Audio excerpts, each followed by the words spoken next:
नमस्कार, न्यूज़ 18 के digital page पर आपका स्वागत है। मैं हूं मनीष और मेरे साथ हमारे सहयोगी है न्यूज़ रूम से।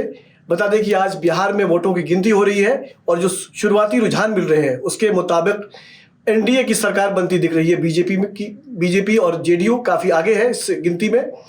जहाँ तक महागठबंधन का सवाल है वो काफ़ी पिछड़ती नजर आ रही है। तो क्या कुछ है शुरुआती रुझान, क्या कहते हैं आंकड़े, इसके लिए बातचीत करते हैं हमारे सहयोगी संजय जी से। संजय जी, शुरुआती आंकड़े आ रहे हैं, प्रचंड बहुमत की तरफ बढ़ रही है एनडीए, क्या कहेंगे, क्या लग रहा है, क्या ये उसी लाइन पर है जिसमें आपने सोच रखा था ये, या चौंकाने वाले नतीजे हैं? देखिए, 10 साढ़े 10 बजे तक पोस्टल बैलेट की गिनती होती है। तो पोस्टल बैलेट की गिनती, हाँ ये बात सही कि रुझान तो देती है, ये आपकी बता देती है कि जनमानस और लोग किधर की तरफ जा रहे हैं। लेकिन असल में जो चीज होती है, जो आपका असली रुझान आना शुरू होगा, ट्रेंड आना शुरू होगा, वो आप मानिए कि 11 साढ़े 11 के बाद जो जिस तरफ चीजें बढ़ रही होंगी वो असली होगा। लेकिन अभी तक हम ये मान सकते हैं, चूंकि बैलेट भी जो दिखाता है वो वही दिखाता है कि वोटर किधर जा रहा है, वोटर क्या चाहता है। तो उस हिसाब से तो ये बात सही है कि जो एग्जिट पोल बता रहे थे, एनडीए की सरकार वहां पे फिर से बन रही है। बस क्यूरियोसिटी यह है कि इस बार एनडीए की सरकार अगर बनती है या वोटों की गिनती जो होती है उसमें बीजेपी नंबर 1 पार्टी बनती है या जेडीयू नंबर 1 पार्टी बनती है, तो ये एक कहने वाली बात होगी। हालांकि ये लगता है कि 11 साढ़े 11 बजे तक रुझान में बहुत ज्यादा बदलाव नहीं होने वाले हैं, जब ईवीएम खुलने लगेंगे और काउंटिंग होने लगेगी। लेकिन हमको 11 साढ़े 11 तक इंतजार करना चाहिए। अभिषेक जी, क्या लग रहा है शुरुआती रुझान से, क्या लग रहा है पिछली बार की तरह 2020 की तरह क्या इस बार भी कुछ सीटों पर फैसला 1500 वोटों से भी होने वाला है? क्या रोमांचक मुकाबले देखने को मिलेंगे हमें? देखिए, ये बात तो जरूर है कि इस बार रोमांचक मुकाबले दिखेंगे, क्योंकि अब तक भी रुझानों में जो भी आए हैं, इलेक्शन कमीशन की वेबसाइट पर भी जाकर के देखें तो करीब लगता है 127-28 सीटों के रुझान आ चुके हैं, जिसमें कि बीजेपी प्लस जेडीयू कह सकते हैं उसको, बीजेपी एलजेपी आर और जेडीयू, ये गठबंधन जो एनडीए गठबंधन है जो करीब 70-72 सीटों पे आगे चल रहे हैं, 70-72 सीटों पे।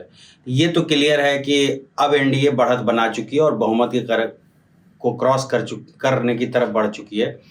जहाँ तक आपने कहा कि मार्जिन का अंतर, वो आपको, मुझे उस तरीके का कंपटीशन अभी तक के रुझानों में तो नहीं नजर आया है, क्योंकि आप देख सकते हैं अभी 1 या 2 राउंड की वोटिंग काउंटिंग हुई है ज़्यादातर बूथों पे। उसी में मार्जिन जो कैंडिडेट है ज़्यादातर अब तक जो भी रुझान आया है उसमें से 2000-1500 वोटों का अंतर दिख रहा है। कभी कहीं पर भी 500, 700 या 200, 100 वोट का अंतर नहीं दिख रहा। तो अगर इस तरह का यही ट्रेंड रहा तो शायद मुझे लगता है कि ये आखिर के पलों में कुछ सीटों पे दिख सकता है। ऊपर से जो तीसरी फोर्स, जो सबसे बड़ी बात जो आप सवाल पूछ रहे हैं, तीसरी फोर्स जो जनस्वराज, जिसको कहा जा रहा था कि वोट काटेंगे या फिर नुकसान पहुंचाएंगे दोनों प्रत्याशियों को, दोनों दलों गठबंधन, वो यहाँ पर नहीं दिख रहा है। जनस्वराज के मात्र 1 सीट पे ही कोई कैंडिडेट आगे चल रहे हैं शायद। तो इससे मुझे लगता है कि ये अभी बहुत उसमें अंतर नहीं दिखेगा। पूरा जो कंपटीशन है, वोटों का जो बंटवारा हुआ है बिहार की जनता ने किया, महागठबंधन और एनडीए के बीच में किया, इसमें मैं 4-5 चीज़ें जो अब तक के रुझान है उसके आधार पर मैं कह सकता हूँ 4-5 बातें। पहला तो कि बिहार की जनता ने तेजस्वी यादव को सीएम फेस के तौर पर एक्सेप्ट नहीं किया है, क्योंकि महागठबंधन वो पहला गठबंधन था जिसने माफ कीजिएगा, तेजस्वी यादव को अपना सीएम चेहरा और डिप्टी सीएम मुकेश सहनी को घोषित कर दिया था। उसके बाद प्रेशर बनने पे कह सकते हैं कि एनडीए की तरफ से नीतीश कुमार को भी अमित शाह, गृह मंत्री अमित शाह ने जिस तरीके से कहा कि वही हमारे नेता हैं, और उसको अपने रैलियों में भी, और सबसे बड़ी बात है कि न्यूज़ 18 इंडिया के पेज के साथ इंटरव्यू में उन्होंने सबसे पहले इस बात का खुलासा किया कि नीतीश कुमार ही चेहरे हैं, इसमें कहीं कोई कन्फ्यूजन नहीं है। वो एक चीज़ है कि नीतीश कुमार पर 20 साल के शासन के बाद भी भरोसा कायम है बिहार की जनता का, इसमें कहीं कोई कन्फ्यूजन नहीं है। यानी कि बिहार की जनता मूड बना चुकी है कि जो कंटिन्यूटी चल रही थी सरकार में उसमें वो फेरबदल नहीं करना चाहती है। धीरज जी, आपकी नज़र बड़ी सीटों पर है, क्या खबर है, कौन कौन से बड़े लोग हैं जो हार रहे हैं या आगे चल रहे हैं? अभी तो 2-3 सीटें ऐसी हैं कि चुनाव बड़ा दिलचस्प है। चुनाव में वैसे आंकड़े बड़े दिलचस्प होते भी हैं, होने भी चाहिए, यही चुनाव का असली मजा है। तो मैं 2-3 सीटों की चर्चा करूंगा। मंगल पांडे स्वास्थ्य मंत्री हैं, पिछली सरकार में रहे हैं। कभी वो 100 वोटों से आगे चल रहे हैं, कभी 200 वोटों से पिछड़ जा रहे हैं। तो ये बड़ा दिलचस्प आंकड़ा, वहाँ अवध बिहारी चौधरी और मंगल पांडे सीवान सीट पर, दोनों के बीच दिलचस्प मुकाबला है। इसी तरह सुनील कुमार की बात करें, शिक्षा मंत्री हैं बिहार के, वो भी 500 वोटों से और 300 वोटों से आगे पीछे चल रहे हैं। तो ये जो आंकड़े हैं अभी कई सीटों पे आपको दिलचस्प मिलेंगे और जैसे जैसे काउंटिंग बढ़ती जाएगी आपको दिखेगा कि बहुत सारी सीटों पे 200, 400, 500 का अंतर बड़ा दिलचस्प होने वाला है। तो अभी मुकाबले का इंतजार अभी है और अभी तो केवल सीटों का कुछ कुछ रुझान आया है। अभी देखते हैं कि बहुत सारी सीटों पे रुझान आने बाकी हैं। संजय जी, आपकी नज़र रहती है खास करके बड़े राज्यों पर, क्या लग रहा है आपको? बिहार में सत्ता विरोधी लहर नहीं है कहीं, क्या बंगाल के रास्ते पे बिहार में है? वहाँ पर नीतीश की सरकार को उखाड़ फेंकना मुश्किल काम है। क्या है, क्या लोग पसंद कर रहे हैं, लगातार पसंद कर रहे हैं? क्या खास बात है नीतीश में?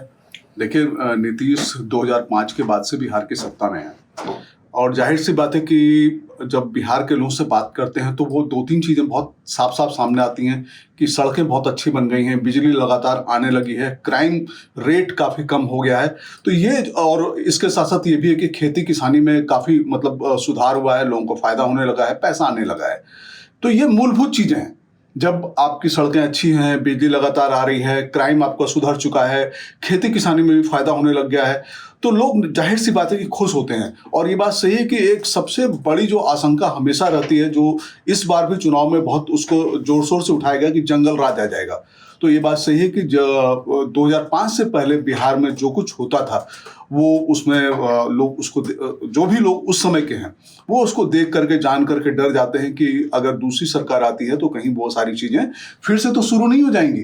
तो ये एक बड़ी बात है। तो ये बात साफ है कि एंटी इनकम्बेंसी फैक्टर जो होता है वो नीतीश के साथ तो इस बार नहीं दिख रहा है। नीतीश को लोगों ने पसंद किया है और ये भी आप देखिए कि 2-3 महीने पहले तक ये कहा जा रहा था नहीं नीतीश तो थोड़ा सा उनका डगमगाने लगे हैं, चीज़ें उनकी ठीक नहीं है। लेकिन इस चुनाव ने बता दिया है कि नीतीश अभी भी वहां पे सबसे पॉपुलर चेहरा है। और एक सीएम अगर 20 साल के शासन के बाद भी इतना पॉपुलर हो, इसका मतलब कि उसने वहां पे काम किया है और उसके काम को लोग सराह रहे हैं।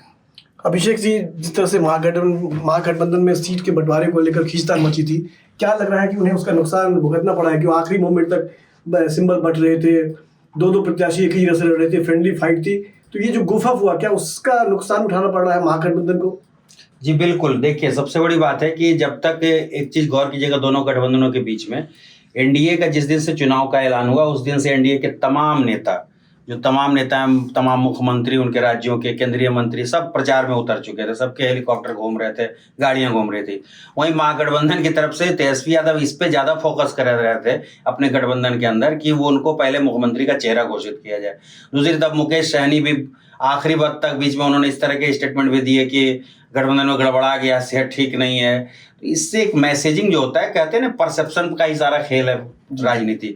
तो परसेप्शन में महागठबंधन को लेकर के काफी कुछ गड़बड़ रहा है। आखिर में जब सीटों का बंटवारा भी गया तो आज भी आप अगर किसी से पूछेंगे बिहार की जनता से, किसी से आम पब्लिक से, कि कौन महागठबंधन में कौन सी पार्टियां कितनी सीटों पर चुनाव लड़ रही थी, शायद ही मुझे लगता है कोई बता पाएगा। क्योंकि अब आप देखिए, करीब 11 सीटों पर इन लोगों का फ्रेंडली फाइट था। उसमें ये तर्क दे रहे थे कि हमारी रणनीति है।